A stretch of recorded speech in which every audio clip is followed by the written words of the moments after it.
Welcome to Asian English News Bulletin. This is Syed Mahuzzaman Mukhar with our top stories of the day.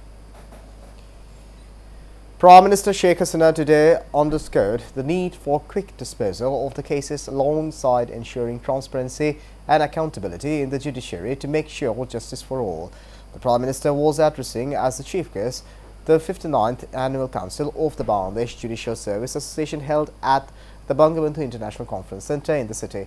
The Prime Minister said patterns of the terrorism and militancy have changed with the advent of newer technologies and crimes are happening through technology.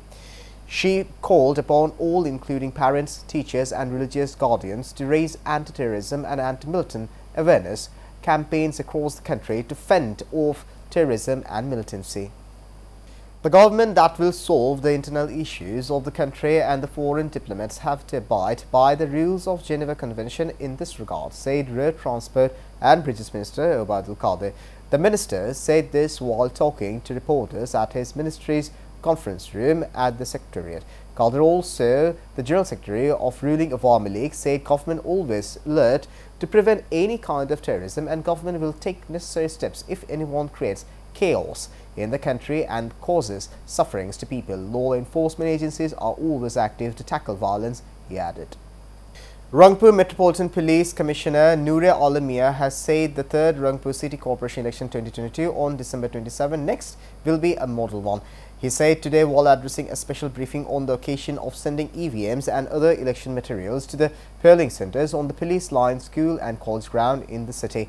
All necessary measures, including adequate security steps, have been taken to make the election free, fair and impartial, the chief said. Returning officer for the elections, Mohammad Abdul Batan, senior officials, presiding officers and members of different law enforcement agencies involved in the election were present. Dhaka Metropolitan Police will ensure security at the country's first metro rail, set to be inaugurated on Wednesday until a dedicated force is available.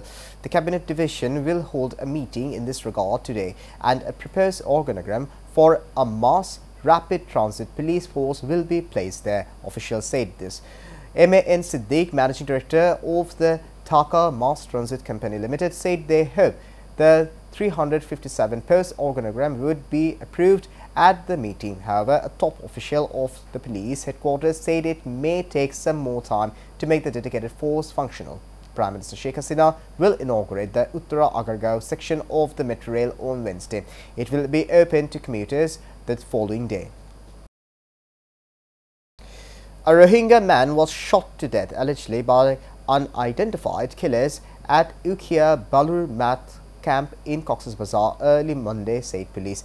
The deceased was identified as Salimullah, a resident of the camp and a volunteer of the camp. A group of unidentified killers opened fire on Salimullah, leaving him injured.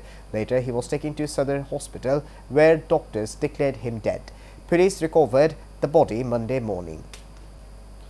Now going to the internationals, at least 38 deaths have now been linked to a severe Arctic freeze that continues to pummel the US and Canada. Officials say 34 people died across the US, with the worst hit area being the city of Buffalo in New York State.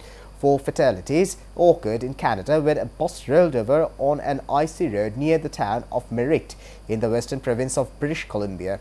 The scope of the winter storm has been unprecedented, stretching from Canada as far south as the Rio Grande.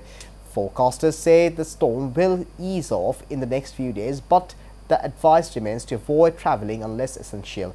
The storm has wreaked havoc for days, but power has been steadily restored after earlier blackouts, though, and of flights have been cancelled, preventing many people from reaching their families at Christmas. More than 55 million Americans remained under windshield alerts on Sunday. This is it for now, and stay tuned with Asian English News Bulletin and visit www.asianteconline.com. Take care.